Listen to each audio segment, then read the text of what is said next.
Hey there friends, Nibs again. Out at the range doing a little bit of plinking this evening. And this has been a fantastic weekend. Just actually kind of warm, but I'll take it. It's better than snow. But I thought this would be kind of a happy ending to a great weekend. Happy ending Sunday.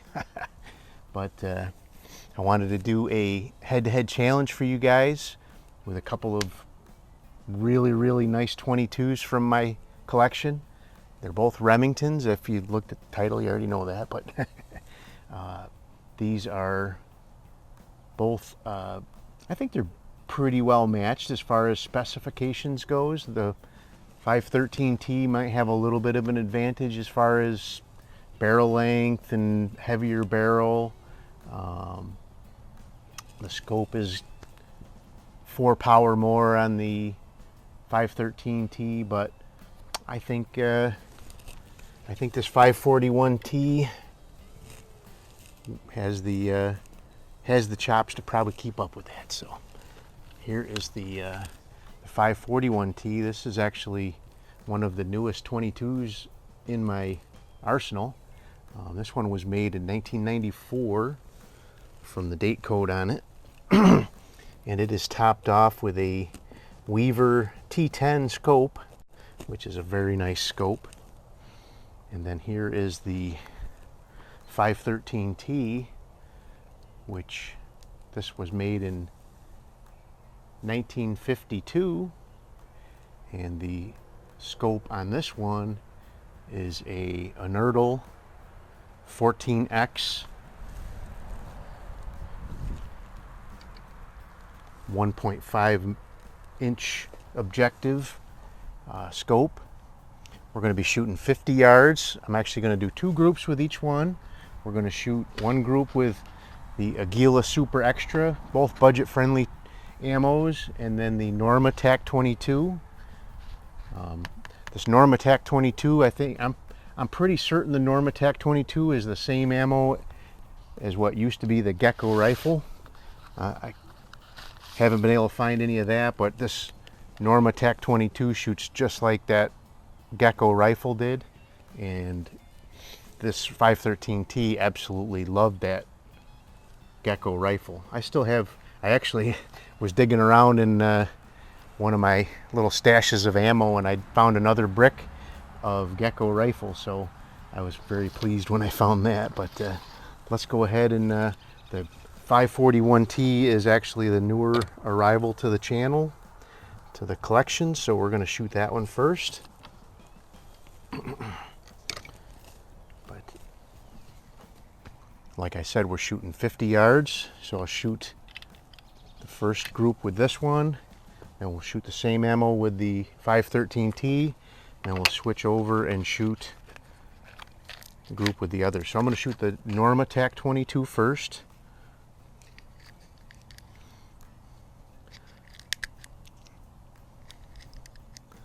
Fair warning, I did shoot a couple of groups before I started up, and they were both shooting very nice. And of course, now that I said that on camera, I'll probably screw it all up. But these are both fantastic shooting guns. So we're shooting the Norma first. We'll keep that out front here.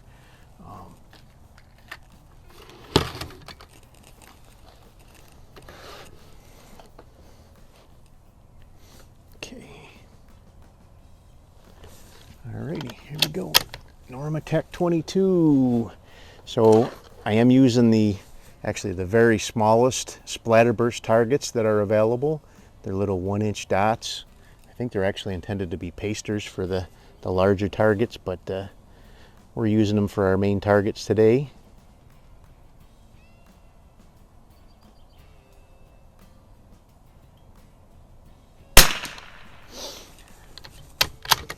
And I'm going to do group sizes, not any kind of scoring, because there's really no scoring rings on these small targets, but we'll just do group sizes for both of these, and whichever one has the 2 smallest average groups will win.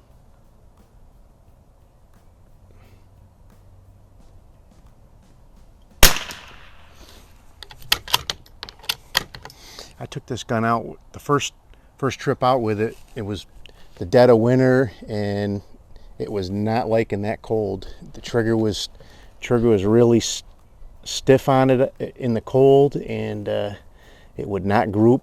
The best group I've got was with Federal Automatch, and that wasn't really great.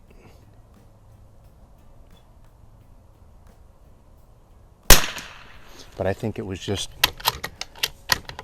this is a fair weather friend. But she's doing pretty good today.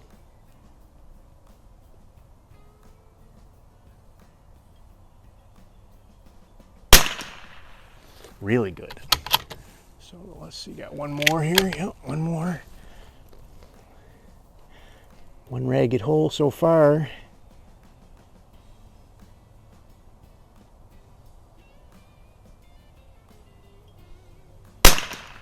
All right, that's really nice. All right, let's go ahead and get the 513T over here. Get his first or her first group downrange. His first group, I don't know. They're inanimate objects, I guess. So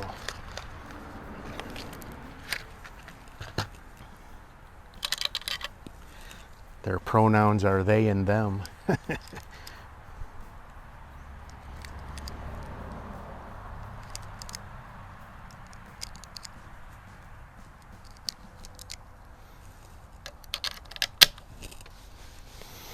Alrighty, so again, this one's an unertl 14X, and the sight picture from this scope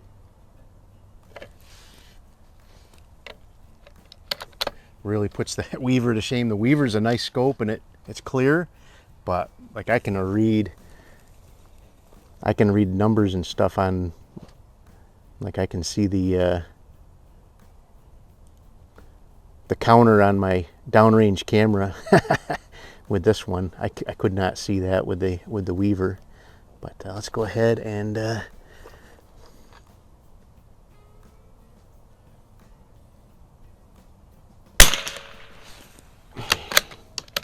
again, we're going for groups, not so much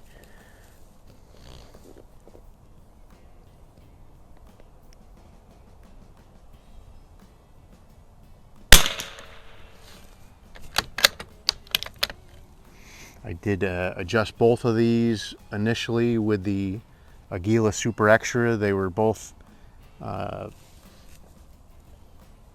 zeroed at different ranges before, and they needed a few clicks up and down and left and right, whatever. But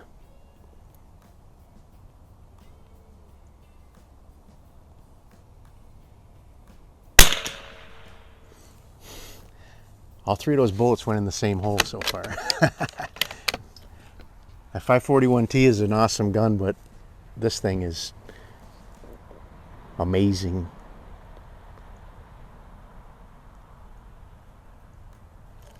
Oh. Little gnat biting me there.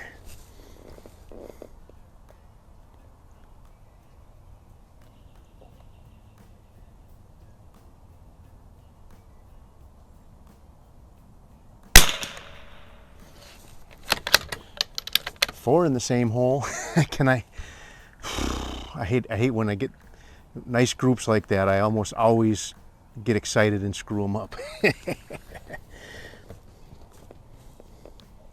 So I have a couple of really nice Savage Axis that I've worked on, and trigger jobs and new stocks and things like that, and worked up really good loads for them. And I've had so many groups like that, the fourth one all touching, and then my heart starts racing. 100 yard, I say I shank one off, but it's still a 3/8 inch group. But oh man, these gnats are out. All right, enough yakking. Let's get this fifth one downrange here.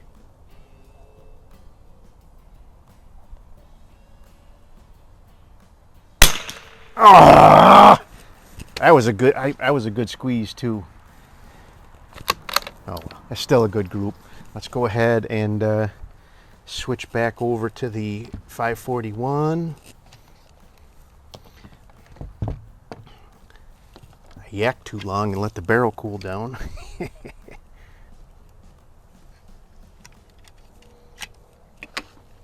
Now we're going to shoot 2 groups with the Aguila Super Extra.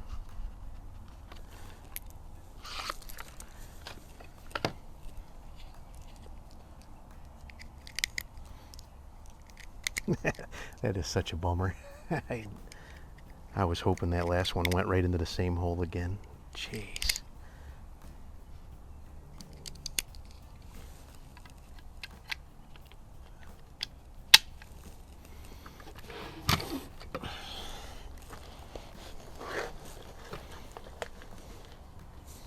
Okay, here we go. Aguila Super Extra.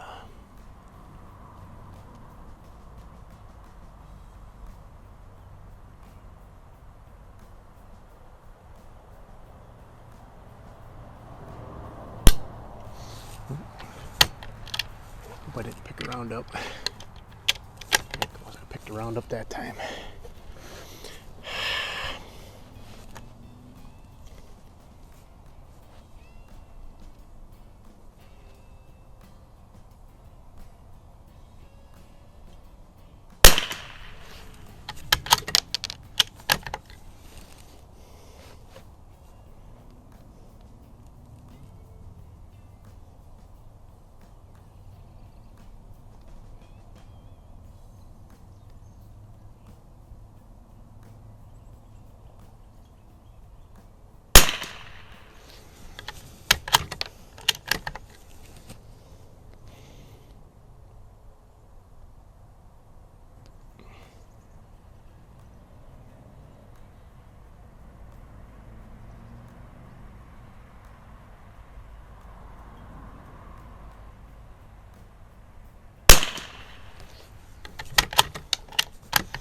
So apparently the production of these 541Ts was actually pretty short.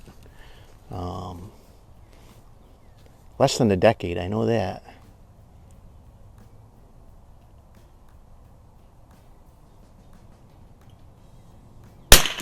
Oh man, what happened there? That's not going to help the score.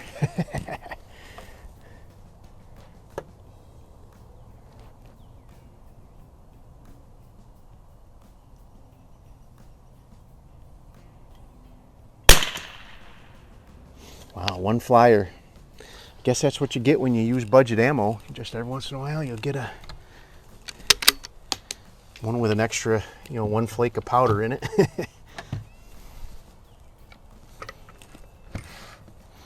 All right. I kind of opened the door up for the 513 here. Let's see if he can take advantage of it.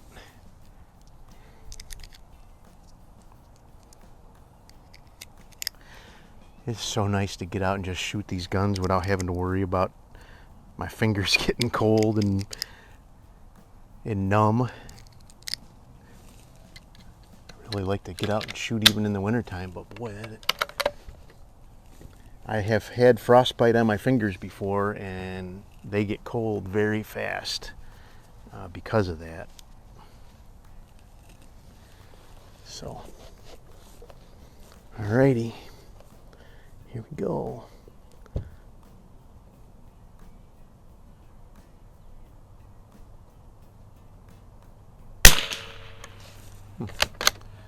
Why my point of impacts dropped down on this 513 like that? I had it zeroed with this ammo at this 50 yards here.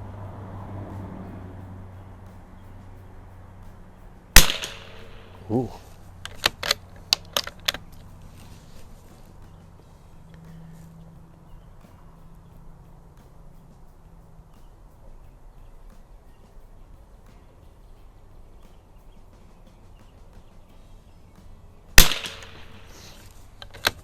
As you can see, this 513 definitely likes that Norma ammo, RWS branded ammo.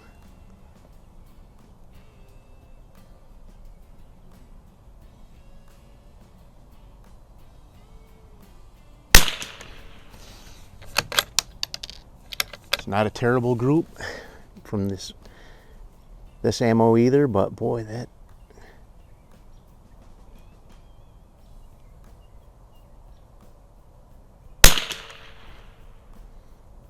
All right, that's gonna be a tough call there.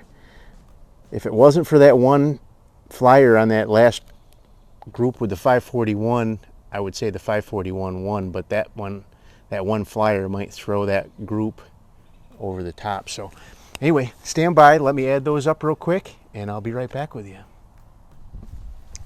Alrighty friends, I'm back, and it was really close. As close as I can measure them. The two groups between the two guns using the Norma TAC 22 were exactly the same overall width. Both of them were 0.651 and 0.651. That one flyer, like I had called it before I went down there from the 541T, that one flyer that went up high lost him this match. With that flyer included, I had a 1.376, so not so great. And the 514T had a 0.976. So there you go. If I hadn't had that one flyer with the Aguila, the 541T would have definitely won that one. The rest of that group was really, really tight. But that's the way the cookie crumbles, so they say.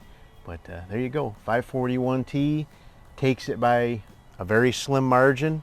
If we had just done a single shot group with the Norma, which is what I was actually thinking of doing, this would have been a tie, and we would have had to run a tiebreaker. But it's really just about fun, having some fun, getting out and shooting these old timers. Both of these are excellent guns. Two completely different eras.